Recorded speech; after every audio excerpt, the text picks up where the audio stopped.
everyone. My name is Dr. Daniel Cameron. I'm joined by the distinguished Dr. Joe Burrascano, and we go way back. And so I wanted to introduce him first. I could tell you when I came on the scene 35 years ago, Joe was already a classic. He wasn't a dinosaur, but he was one of the premier observers. He was right spot on so many topics on Lyme disease, and he would write about those topics for years. And so over time, I found that much of what he's been talking about, what he's writing about then, has been validated by so many researchers. Even Dr. Ember, who's done a lot of lab work. There's some work on primates. There's so much coming out, and so today we're in a pandemic, and as a pandemic we're going to be looking at tests. But I first wanted to spend a little time with Joe to cover old times and bring us up to date. So hi Joe, welcome to the presentation. Dan, thank you very much. Happy to be here. Nice to see you again, even if it's not in the flesh.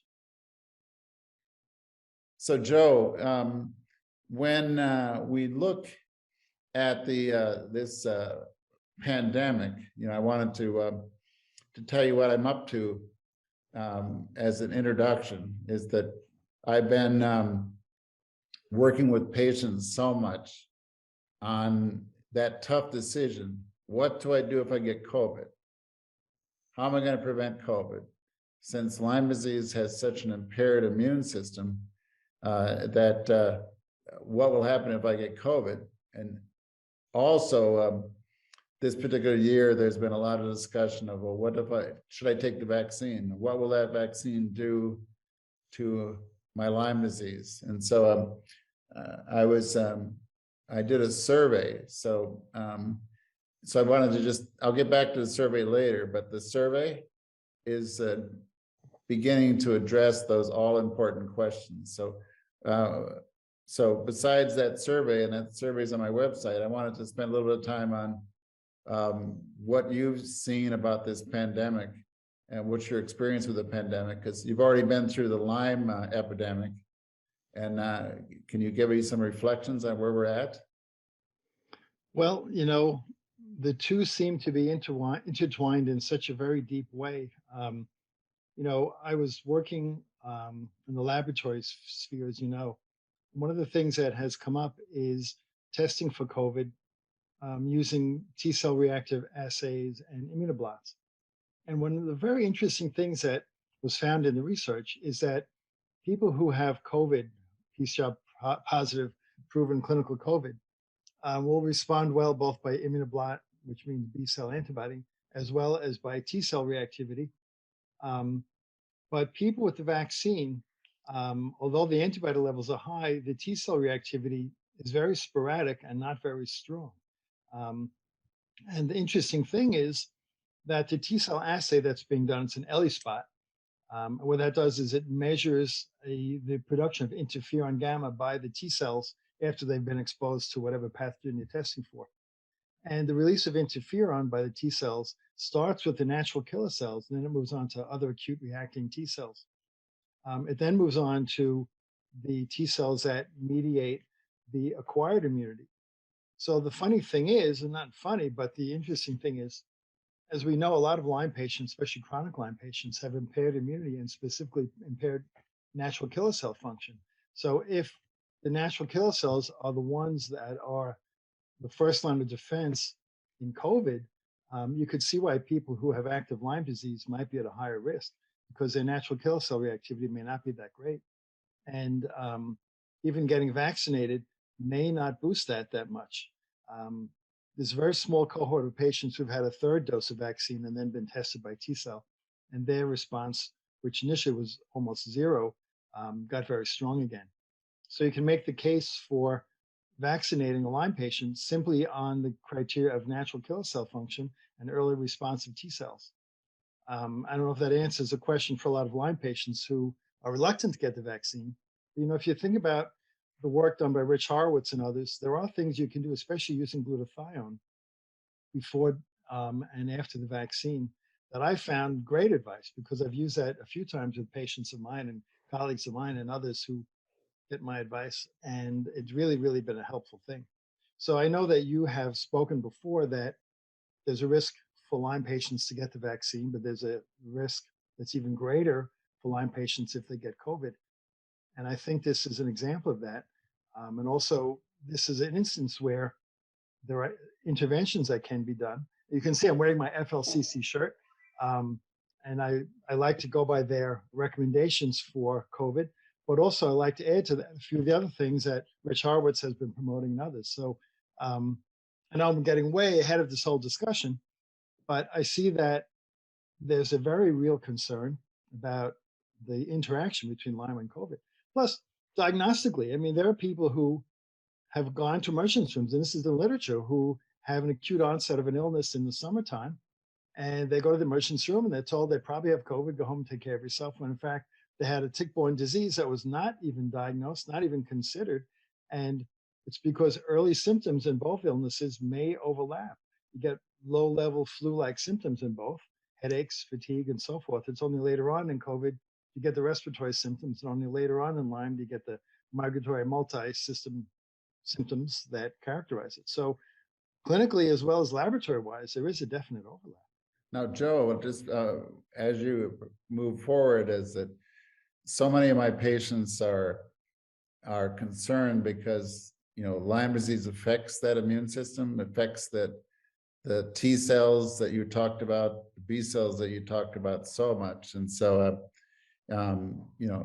I can barely wrap myself around all the immune system issues that patients are experiencing. That T cell activation thing you talked about in COVID, they were trying to get one going in Lyme disease, and it was getting pretty challenging to do T cells. B cells are pretty easy to work with. They're not horribly reliable, but at least they can stay pretty stable in a blood test. But the T cell studies have been more complicated. I think Armin Labs in Europe has been trying to work with T cells. Have you heard any other places working with T cells on the Lyme side? On the Lyme side, of course, there's IGeneX doing that, and they're also doing COVID T cell testing as well. But T cells have to be kept viable, and so you have to have the sample sent to the lab right away. If you're sending it overseas to Europe, there are always delays that you don't have when sending to America, and that might add to the reliability. And the internal studies at the American labs, IGeneX, for example, are very consistent, where they've taken samples and split them among different technicians at different ages of specimen, and they've seen that the results match 100%. So if it's carefully done, plus the new technology is an ELISpot. Again, what that does is they have the viable T cells living in the test tube from the patient, and then they expose them to the antigen, in this case COVID, the SARS-CoV-2 virus, and then they look for production of interferon gamma. But the way they do that is by an ELISA. That's why it's called an ELISpot. So an ELISA, for those who don't know, is a automated machine-based test that's very reproducible from sample to sample, and the standards can be set for sensitivity, specificity, and all that. So it is a way of making the T cell assay much more reliable. I remember back in the old days, we were doing the T cell test for Lyme, and you actually had to look on the petri dishes where the T cells are to look for ones that reacted with growth and incorporation of dyes and other things that were very hit and miss, especially when it comes to are the T cells alive. But by using an ELISpot, it's an automated way of standardizing it. And it's much more reliable. But the problem is, there are people whose T cell reactivity is poor. And I'm a big believer in use of transfer factors, because transfer factors have literature to show that they can improve natural killer cell function tremendously. And also, I remember Sherwood Lawrence was the guy who developed or discovered transfer factors, and he was a professor at NYU, where I went to college and also medical school, and I've attended his lectures and was a fan of his. And so I've kind of followed interferon production and transfer factors and so forth over the years, over the decades, actually. And so I've always been a big proponent of using transfer factors. Not only do they bolster the immunity, but there's also literature to show that they minimize autoimmunity. So it kind of rebalances the immune system. So with the tools that we have now, I think it's very helpful to be aware of what's out there and to make use of them. Yeah, Joe, I think, you know, I've cut my teeth mostly on Lyme testing, and it's so difficult to monitor Lyme disease. You know, you can get somewhat of a marker of exposure through a Western blot, through an ELISA test, by looking at those B cells. But when it comes to the T cells, that very few tests are useful. But what's particularly troublesome is that there's the same problems we have with standardization of tests in this whole COVID pandemic. I'm finding they have tests against the messenger RNA. You know, they're not doing exactly the PCR testing that we do at Lyme, but they're looking for a test on messenger RNA. And I'm concerned about what we learned in Lyme, which is that these tests are facing difficulties with reliability, and they're finding it difficult between labs. There are probably a dozen different labs that are and different techniques that are out there, and so when they base some kind of clinical trial on a test, I'm always kind of wary about what's the meaning of the test, how reliable is the test, and does the test tell me what to do with a COVID patient? You know, you talked early on about how you and I started so many years ago before we had much technology, and we all cut our teeth on the clinical field, and the testing came later. And the gold standard was the clinical, and did the test match our clinical impression on our observations? I don't think we can do that so much with COVID now. I mean, if someone presents with a known exposure and they come down to the classic thing of the sniffles in the throat and then the cough and the loss of smell and maybe some GI. That's COVID until proven otherwise in today's world. But then, we've heard of people who've been in exactly that situation, who had negative PCRs repeatedly. I know of a study where someone had to get 3 separate tests before finally the third one was positive. And if you follow the writings of Sin Lee, who's a PCR expert, he shows that a lot of the PCR technology out there is not that ideal. They're not using maybe the best in terms of primers and so forth. Copy number. I mean, there's so many different aspects to it, and you're absolutely right. It's not really standardized. The other problem, which I'll talk about, I don't know if it's going to get to anyone's ears, but I know of a group of patients in Florida, this was last year, who went to one of those drive-up testing places, and there was a whole family packed into their car. It might have been a minivan or SUV, I don't know, a whole bunch of them. And they all were in the car waiting in that long line in Florida to get tested. And while they're in line waiting, they got paperwork to fill out. And so that was done, and they filled out the paperwork, and they're waiting. And they said, we can't wait this long. We have to go. So they left without getting tested, even though the paperwork was submitted. And don't you know, a few days later, every single one of them got a result in the mail. And interestingly, every single one of them was positive. They never had a swab. They never got tested, but somehow they were said to have a positive COVID test. So hearing of that, the person who told me this story had some of his employees in New York, I'm sorry, not New York, in a different city in Florida get tested. And they went and had the swab done. And I'm sorry, they had the paperwork done, did not do the swab. And again, the same thing happened with them. They got positive results, tests that were never done. And so finally, a physician in Brooklyn, who was a friend of the guy who told me this story, submitted swabs that were never swabbed. They were just unused Q-tips that were just, put under somebody's name, and they came back positive. So I don't know what to make of that, other than obviously some mistakes or, God forbid, fraud is going on. So aside from the unreliability and non-standardization of the tests and the questions about how good they are, there's all this other going on. And think about it. The government has mandated that all COVID testing be free, be paid for by the government. So a lab can just start pounding out tests without any follow-up. I don't know if this is investigated. I think it was reported to one of the agencies, and whether it was followed up, I don't know, because this was last year. It's just one of the stories I've heard. Another thing about the testing for COVID, the virus has a number of different antigens to which you make antibodies. So when you do an antibody test, you have to decide which of these antigens are going to test for, which antibody. So you can look for the spike protein, but then there are two spike proteins. You can look for the RBD, the receptor binding domain, which is what attaches to ACE. But that's also part of spike S1. You can talk about parts of the virus itself that aren't spike, like the N, which is nucleocapsid. And if you look at the different commercial labs, when they do ELISAs for COVID, for the SARS-CoV-2 virus, they might use an S1, or they might use a 2, they might use a combination, a couple of them, they might use a whole different ones. So that's not standardized either.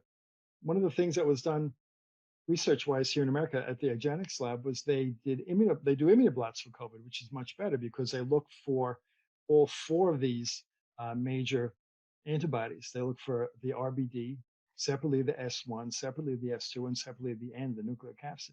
And what they found by taking people who are PCR positive and clinically sick, taking the blood every single week for a number of weeks, like almost a year, they found that the antibody response to the different components varies over time, waxes and wanes, and some appear and then disappear, but overall the test remains positive if you look for all these four antigens.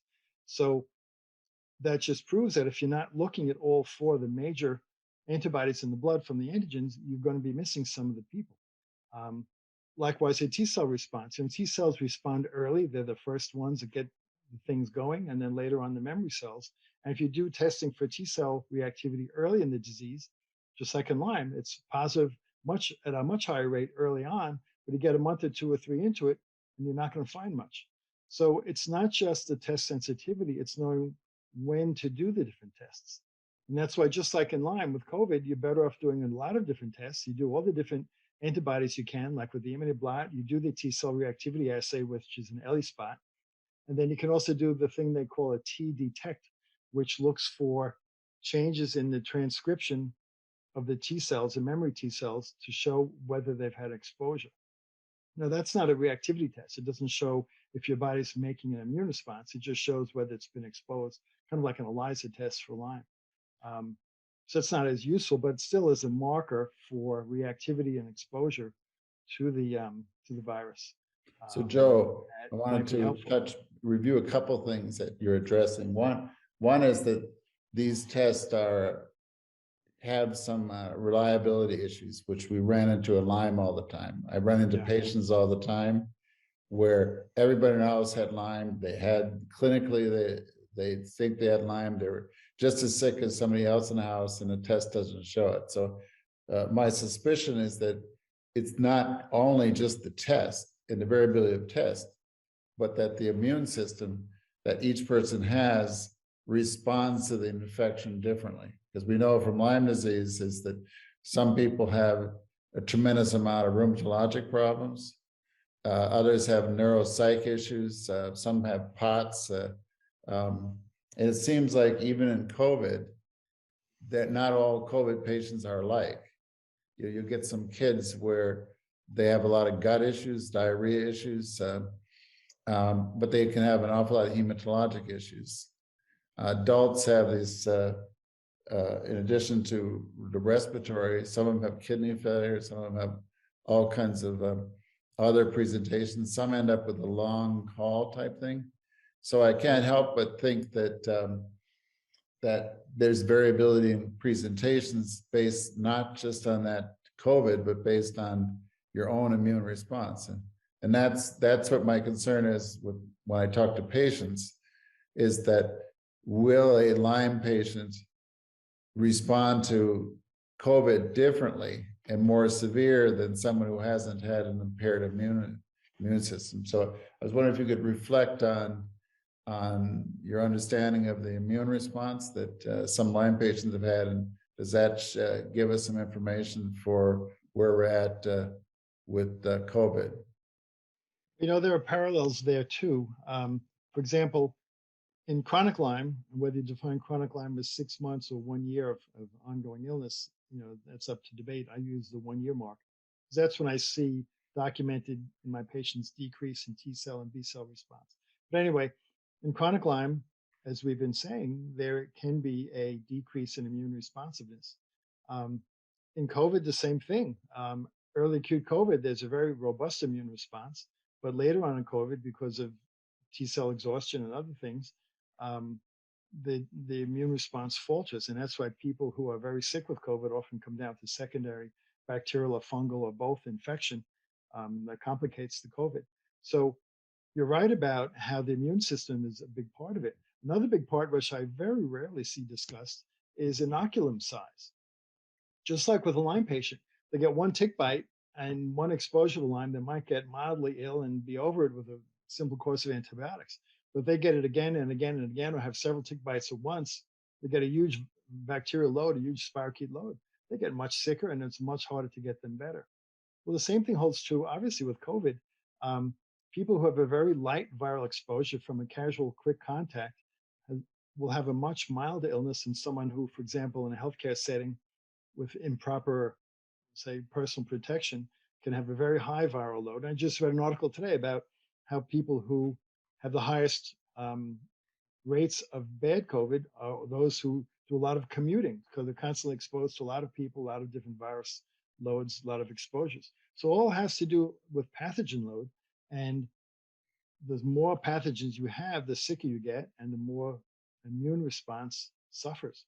So I think what is going to be shown maybe over time is that there are subsets of people who get worse illness based upon immune factors that are innate to them. And that, we've seen patients in their 30s and 40s and 50s do reasonably well with COVID. People in the same age group, small subset, get very sick and even die. And the question is, what is different about them?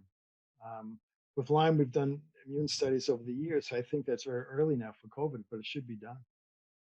So Joe, when it comes to um, this immune response that people are having to to COVID, you hear about it all the time when they take the vaccine. Is I have a lot of my patients who actually have taken the vaccine, despite their qualms, despite their worries, and have done well. There's an occasional time where someone gets a flare up, but that's just, my experience of patients that I've seen. And I don't exactly know why they're having a flare up.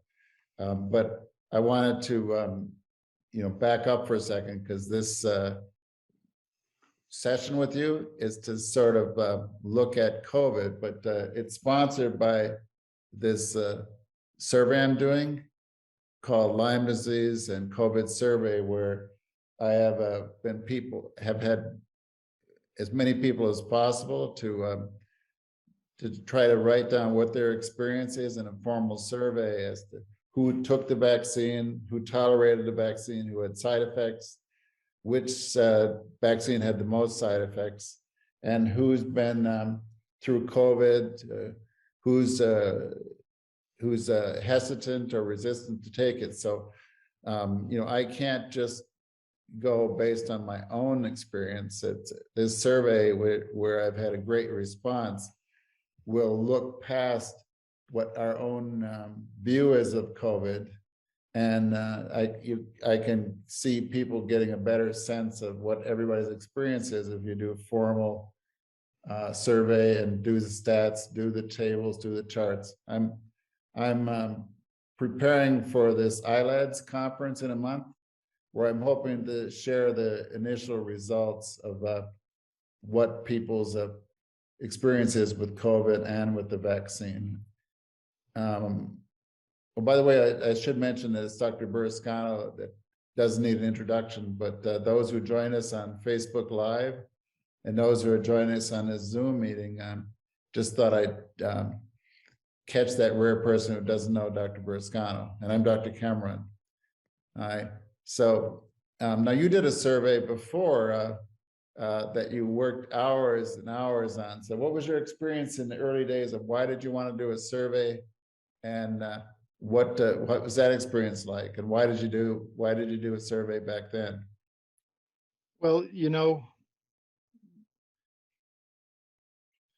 Lyme disease, tick-borne diseases can be very confusing, as everybody knows. And there's, especially in the early days, a lot of question about testing, about symptom complexes, about treatment, about what's the best treatment in terms of drug, dose, duration, co-infections, different tests like SPECT scans and Lyme tests and so forth. And so I wanted to try and tabulate that experience. So I made up a 12-page questionnaire, and some of the pages were for patients, such as symptoms and history and so forth. Some of the pages were for lab reports, like your ELISA, Western blot, so forth, including co-infections, and some were for the physician, like physical exam findings and so forth. And I found some very interesting things in terms of people who are more likely, for example, to have abnormal SPECT scans, are also more likely to be PCR positive. So again, that's a higher bacterial load probably. And through those types of surveys, I was able to work out different types of treatment regimens. Because again, when I got started back in the early mid 1980s, nobody knew what Lyme disease was. Nobody knew how to treat it. And we tried different antibiotics at different dosages and different durations, and that's how we worked it out. So your survey now for COVID and Lyme together, we have to promote it tonight. Everybody's listening. You should do the survey and have all your friends and contacts do it too, please. That's going to answer a lot of questions. For example, you said you've had Lyme patients who have gotten the vaccine and have done reasonably well, and some others have maybe had a reaction to the vaccine. So the question is, if you have a patient who has a strong post-vaccine reaction, let's say on a second dose, they get fever and chills and so forth, is that a bad thing? Is that weakening them? Or is that a sign of a very strong and good responding immune system, and that's the thing you like? I don't have the answer to that. I would like to think that a strong reaction means that you have a better functioning immune system, at least against that one pathogen. But we don't know. So surveys like yours are the only ways to really find that out. Yeah, Joe, I was talking to you about the technology that's changed. It used to be that when you did studies and I did studies, it was all paper-based.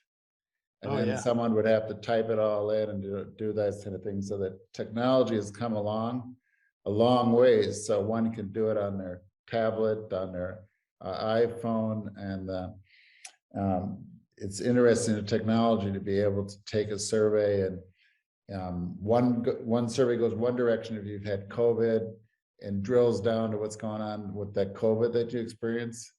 Or if they happen to say they had Moderna vaccine, what was their personal experience, what they liked, what they didn't like. And so it's the technology is catching up with the old dinosaurs like you and me. Well, that was the issue with my survey. I had a lot of people fill them out. A lot of physicians helped with their patients as well. But we didn't have good technology to analyze the data back then.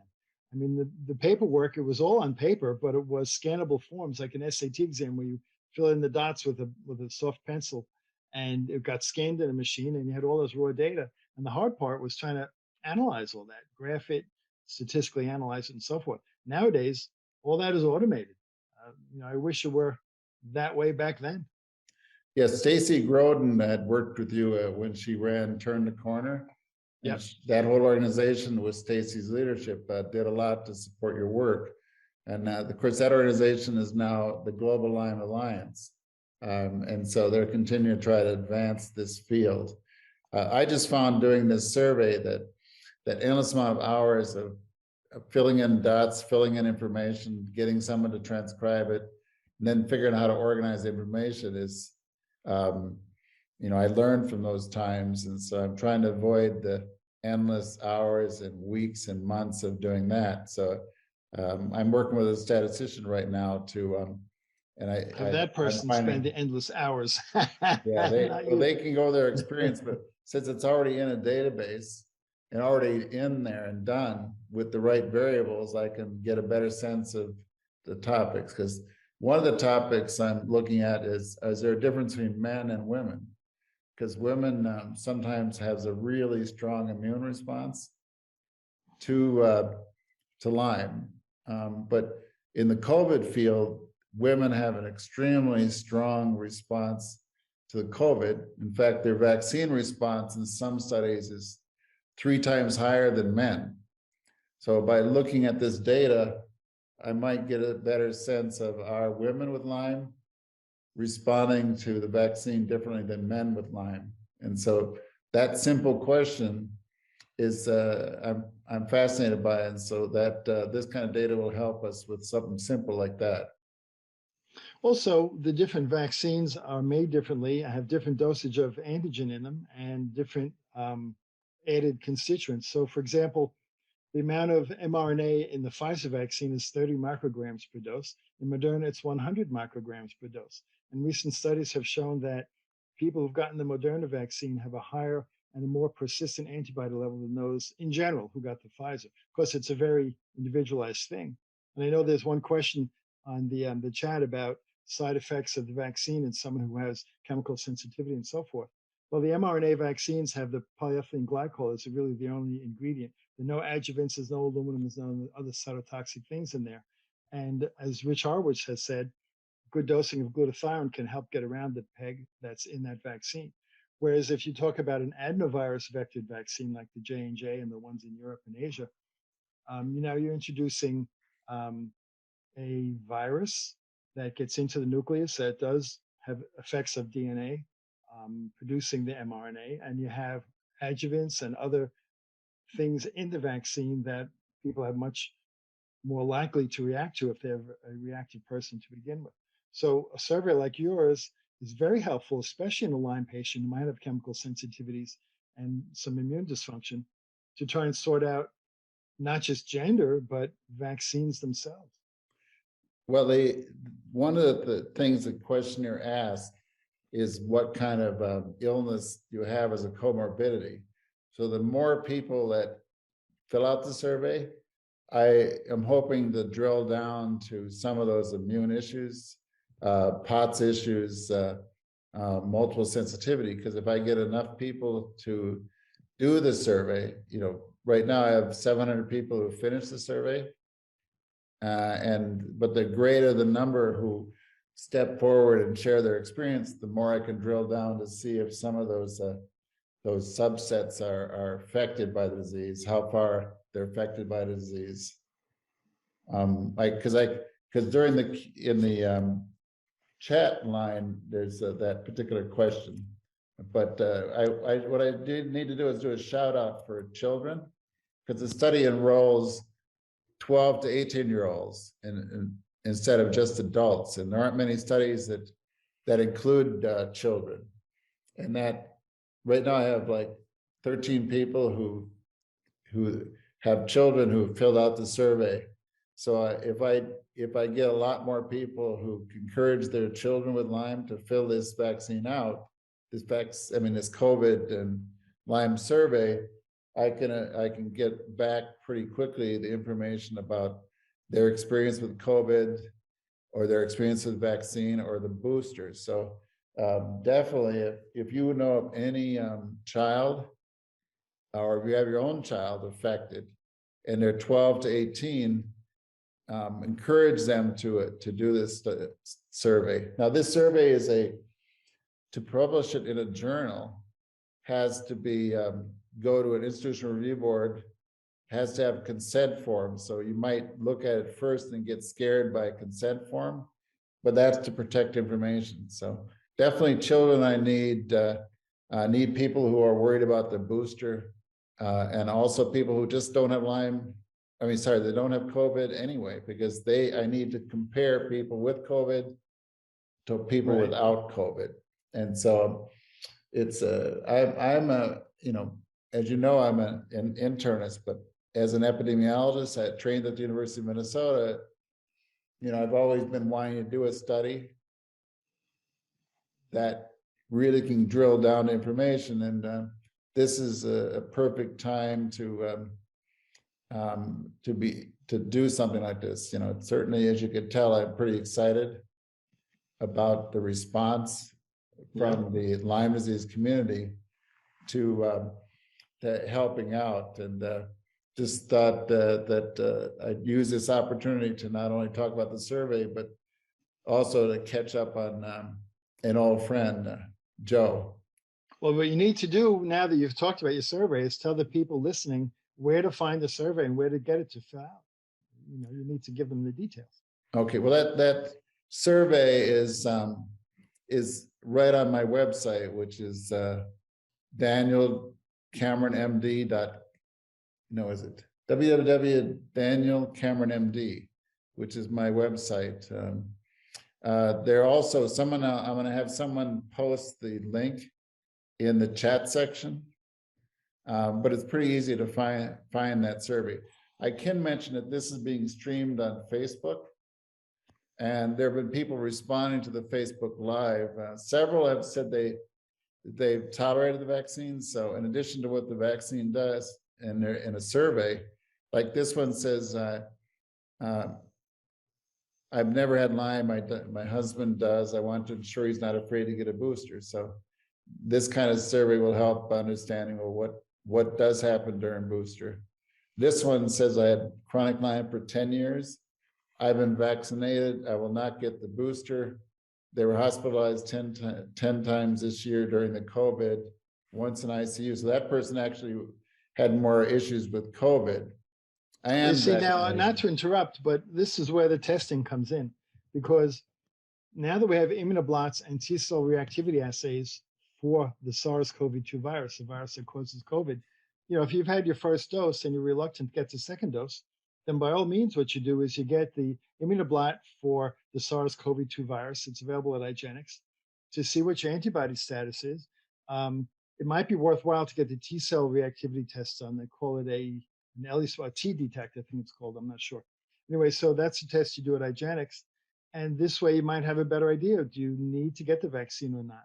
Also, with the immunoblot, it shows the antigens from the vaccine as well as from the virus. And the thing is, the vaccine, all the vaccines that we have in America are based on the spike protein. That's S1, S2, and RBD. But the immunoblot also has a test for the N protein, which is not from the vaccine, it's from the actual virus. So if you do an immunoblot and N shows up, even if the other ones don't, that means that you've been exposed to the actual infection. So there are some people who've had subclinical or mild infections or misinfections that blends in with their Lyme symptoms, and they don't realize that they already have had COVID and may not need the booster. Now we're coming up to maybe should we get a third dose? I mean, I'm in that category. I had my COVID vaccine in January, so I'm now 8-9 months after the vaccine, and so I would be a candidate for a booster come, I guess, the end of this month when the boosters become available. Do I get a booster? Well, I'm having my blood sent this week to IGeneX to do those very same tests, my wife too, to see, all right, do we have to worry about it or not? I had the Moderna vaccine. She had Pfizer by the quirk of the testing and what's available. So it'll be interesting to see between the different genders, also the different vaccines that we had. But rather than guess and say, yeah, I'm not going to get the vaccine, I'm afraid of it, I'm definitely going to get the vaccine, not knowing you may not need it. Why guess? Get the testing done. Yeah, there's a division about how much of an antibody level to have effective protection against COVID.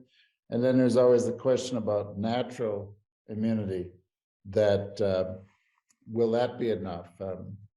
If one looks at it from a public health perspective, is that there's so many people in some sections of the country that have not been vaccinated. They're relying more on just that maybe COVID's not a problem, or maybe the natural immunity will work. So that's why there's certain sections of the country where there's so much hospitalizations, and it seems to be related to not taking the vaccine. But we still got to work out is it just because of the Delta issue, or is it because there's people making decisions on the COVID vaccine? But everybody's kind of wildly speculating on these things and what to do. I myself took the Moderna vaccine, but I still was torn, even though I've never had Lyme disease. I was torn about what to do. Should I take the vaccine anyway? Thank God it went well, and I did well, but still there's that uncertainty that we all have. So if I just read one more comment over here on the Facebook Live, is someone had been taking the vaccine, and that certainly by the second one they were doing poorly, but they stuck with it and are happy that they got through it and happy that they did it. But you could tell from what they were writing that it's so hard to make these tough decisions when you've had Lyme, tough decisions to move forward with what to do. And then that's even more complicated when it comes to your own child. Should you have your child take it? As an adult, it's easy to make your own choices, but I can't imagine how hard it is for a mother or father to know if they should take the vaccine and encourage their child to take the vaccine. And nice thing about this survey, as I shamelessly plug the survey, is that when this booster comes out, or even just the tests for kids that are under 12, I can get this survey mobilized and immediately start looking at a broader range of children and get some answers to what happens with kids with COVID and what happens with kids with the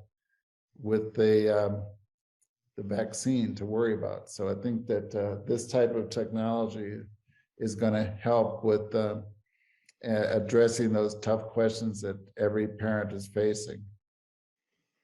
Well, I still think that it's worthwhile to get the vaccine because, if you're worried about a side effect of the vaccine and you think you're going to have a fever or feel bad for a few days and maybe stir up some Lyme or Bartonella, think about what would happen if you had the actual infection. You know, here in New York State, we all remember at the height of the pandemic that there were, morgues in the streets and in refrigerated trucks and ambulances going 24/7 and hospitals in tents and terrible things. But we never see that from vaccine in terms of side effects. Put in different perspective, in my own circle, I know of many people, dozens of people who were terribly sick from COVID in ICU for months and months and months, a number of them who did die. But knowing among the same number of people who had vaccines, I don't know of anyone, not a single one, who had a long lasting bad effect from the vaccine. I know that other practitioners have seen some of the Lyme symptoms stir up. Most of them, believe it or not, from what I've heard, are Bartonella more so than Lyme Borrelia. But those are things that are able to be handled and get under control, at least through the practitioners I've talked to. But on the other hand, it's such a dramatic difference compared to people being in the ICU for months and months and months, and even dying. So my perspective is, on the balance, I think it would be better, even if you're risking reaction to the vaccine, to get the vaccine rather than get COVID, even if you have a tick-borne disease. And, don't go into it blind. Get some antibody testing done ahead of time. Do some immune function reactivity studies ahead of time. Get on the glutathione, the NAC, the alpha-lipoic acid, the vitamin C, the zinc, all the things you do ahead of time before the vaccine to give yourself the best chance of getting over it. Transfer factor, like I said before, you can get transfer factors without prescription nowadays. And I would definitely recommend people use them also before, during, and after the vaccine period, because you want to be protected, but you want to do it safely. And we have tools now that are going to help you get through that. So Joe, I'm, I know that, to me, death and hospitalizations, the respirator, as a doctor, all of those were pretty scary. So it was nice they came up with the vaccine to help with those issues. But my patients who've had flare-ups, or they're still in the middle of Lyme disease, I can understand where they're torn between the fear of a flare-up versus the fear of death and those kind of things. And you can see they're wrestling. It's almost like a post-traumatic stress disorder, as they're addressing that fear of side effects. Now, because I'm a doctor and working with flare-ups all the time, is that I'm used to flare-ups even have nothing to do with the vaccine. Everything to do with diet or the weather, mold exposure, just endless amount of things that cause flare-ups, and this is only one of them. So To me, if I had to make my own decision, I tend to support the vaccine. But there's plenty of other people that have different priorities. Oh, I understand that. I mean, you've been through terrible Lyme, tick-borne disease, co-infections, all of that. And the last thing you want to do is have to face maybe that all flaring up again. I know it's a very hard decision, and I feel badly for the patients who are stuck in that dilemma. I mean, we can talk logically about statistics and this and that and the other thing. But again, that's why I say, be proactive. Get the testing done, see if you have antibodies, see if you need a vaccine. Um, Protect yourself during and after the vaccine. I mean, do everything you can. Um, the more enlightened Lyme practitioners out there do know about these techniques, and you should definitely take advantage of it. you Um, know, I see there's a question in the chat. What if you've already had COVID? Should you get the vaccine again? I mean, not to sound like a broken record, get the antibody testing done, do the immunoblot, and see if you have good antibody titers. Um, I read a study recently that it's not so much your titer, but whether you have neutralizing antibodies. And the neutralizing antibodies are present. They correlate with the presence of the RBD plus one of the spike proteins. So if you have a spike protein and RBD show up on your immunoblot, then that correlates almost 100%, 98% with having protection. So, the tests are useful. On the other hand, if you find you have, let's say you've had COVID and the immunoblot shows poor reactivity, um, then you definitely would want to investigate your immune system to see why you're not having a lasting immune response.